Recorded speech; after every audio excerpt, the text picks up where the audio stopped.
I always love, there's always a glare right here in my glasses. So I have to be like, hi guys. Just right there. Perfect. Perfect. Hi everybody, welcome back to my channel. This is Tori, and today I have my best friend Sarah here with us. She is a graphic designer / illustrator / artist extraordinaire. And I'm going to be asking her questions about what it's like working with an author on artistic projects. Tweet. So Sarah. Yeah. You're petting my cat. Yeah. You have the sweetest looking little kitty cat. I do. She has not actually had her YouTube debut yet. Oh no. Yes. No YouTube Here, debut. This is my cat. Her name is Novia, and she is... We're not entirely sure that she has any bones in her body because she's mostly ooze. And she had her little brain replaced by tater tots. Yes. Okay, Sarah, so how long have you been illustrating for the writer tribe? I think the earliest paid work that I've done was when I was 15. I did a book cover when I was 15.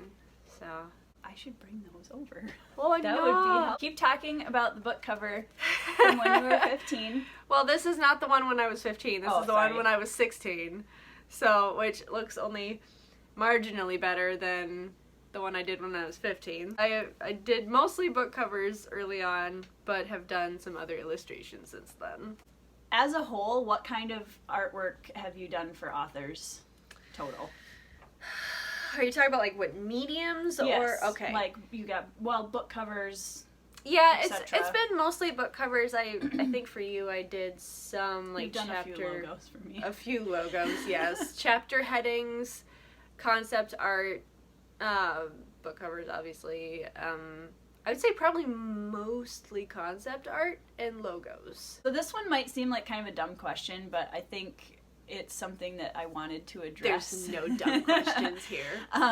Should artists, if they want to get into doing book covers with authors, should they have a portfolio to show the prospective client / author person? Yes, you should have a portfolio, absolutely, because if you can't show your clients what you can do, you're not really off to a good start building off the trust for them to actually want to hire you. So yes, you should definitely build up a portfolio. This is one that I think you and I take for granted because we work so well creatively together, but Sure. Where do you think the balance is between the vision that the author has for concept art or book covers or logos or whatever it is, and the artistry of the illustrator? Like, where's that happy medium? It's a very hard balance, honestly, because I think a lot of times writers get so excited about a character and how it looks, but they maybe don't realize how much inspiration they're pulling from something that already exists. Have an idea, but don't be married to the details. I think it kind of comes from, like, you have the artist's skill and then you have the writer's vision, and you find this, like, spot in the middle where you can start planning together. Yeah. I don't know if that makes any sense. What does your what does your dream illustration project, oh dang it, what does your dream illustration project look like? I think for me, I really enjoy doing like fantasy concepts, and just because like you can pull realistic elements into it, but it's not like you have to be like so specific about like anatomy and like details and whatnot, and you have more freedom in that. And I also prefer to work digitally, so digital drawings give me the freedom to like pick up and leave off wherever I need to and edit mistakes, because even with concept art it can be as detailed or loose as the author wants, and it doesn't necessarily mean that I'm putting hours and hours and hours into a final project either. What is something you wish authors would stop doing when they're working with you? Okay, probably my biggest pet peeve, there's two of them, but this one's bigger. Do whatever you want. I like everything you do. No, you don't. I promise you, you don't love everything I will do. If I were an artist were to hand you a blank piece of paper and say, write something. I know people can. It's much it's much more helpful to have Yes. at least something. Give me a word, give me a feeling, give me something to go off of. Because if it's just do whatever, there's a lot of room for error. The other thing is if they get too specific, where it's like my husband. Where I want a ship on an ocean with people jumping off and sharks and a dragon in the background and then a tornado and like purple lightning and green lightning, and that's a nightmare. What is your favorite part about working with an author on illustrations? Provided that the author is fun to work with. I think for me it's all about the reaction. I love seeing the excitement of the author where it's just like, wow, it's like you just reached into my head and literally pulled it out. I love it when that happens. That's one thing I will encourage authors about, or writers of whatever. There's been so many times when I've been married to an idea and I give it to Sara and I'm like, this is what I want.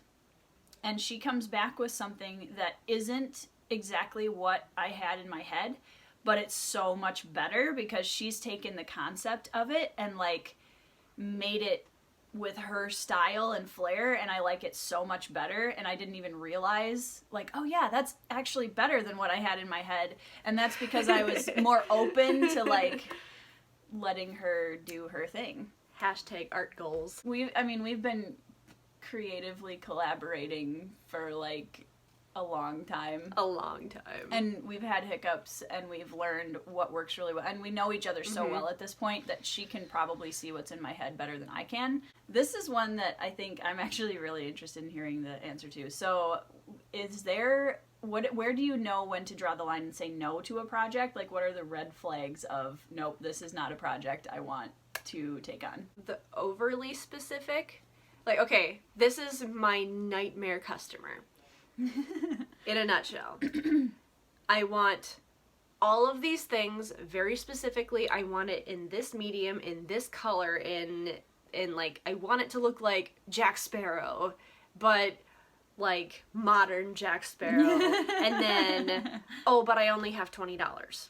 Well, it also doesn't help that you, like, seriously undervalue your work. We're not gonna talk about that. We actually are. Oh no.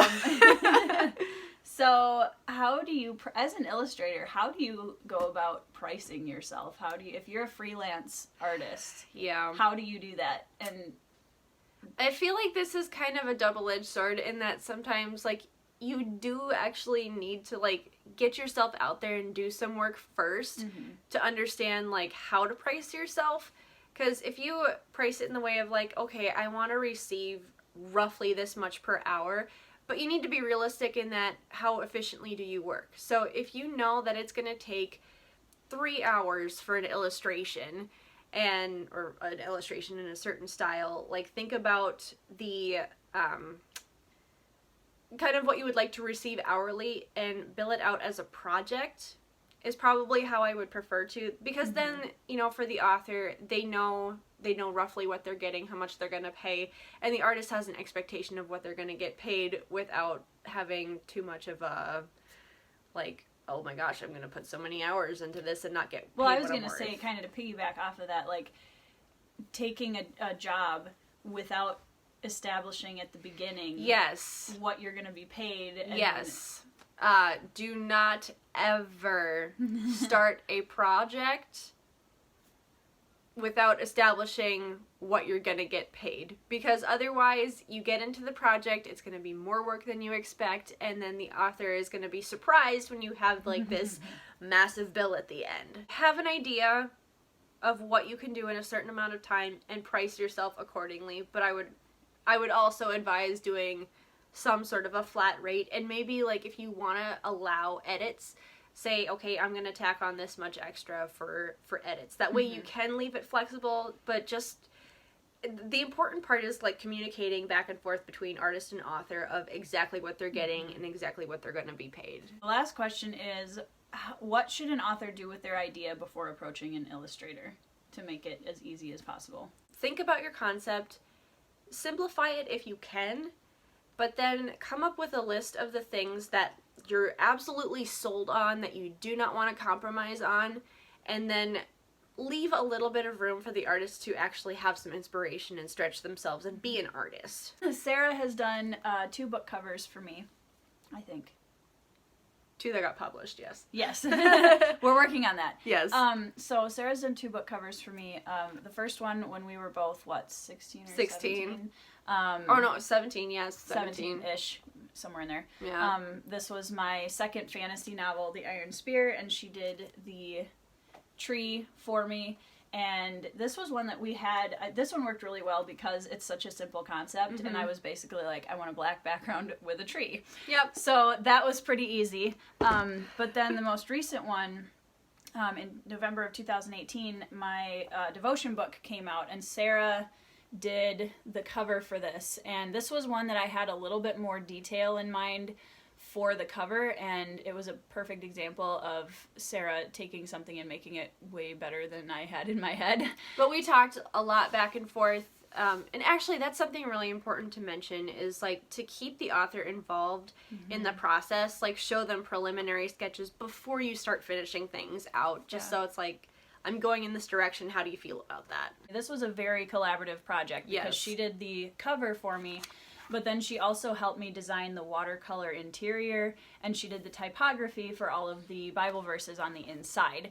So she honestly was kind of halvesies with me. Like, I wrote everything, but Sara was definitely a very heavily involved artistic lead on the book as a whole. That was a fun project, though. It was really fun. And that, again, finding an artist that you work really well with and that you can be open and honest with and just kind of bounce ideas back and forth with is so priceless. That's all the questions that I have for Sara today. And I hope you guys enjoyed this. Make sure that you go check out her channel at Sparrow Springs. She does a lot of really awesome art videos and speed paintings and opinions about art in general, and that's really awesome, so you should go check that out. And I will leave a link to her channel in the description of this video. And yeah, I hope you guys enjoyed the video, and I'll see you in the next one. I hate acrylics. I don't really. It's just not my favorite. You kind of do. I kind of do. You kind of do. Okay. You want me to stop recording? No. Okay. I am entertaining the masses. This is great. There's a horrible glare on my glasses. But anyway, I'll have to look down. So there's a marriage between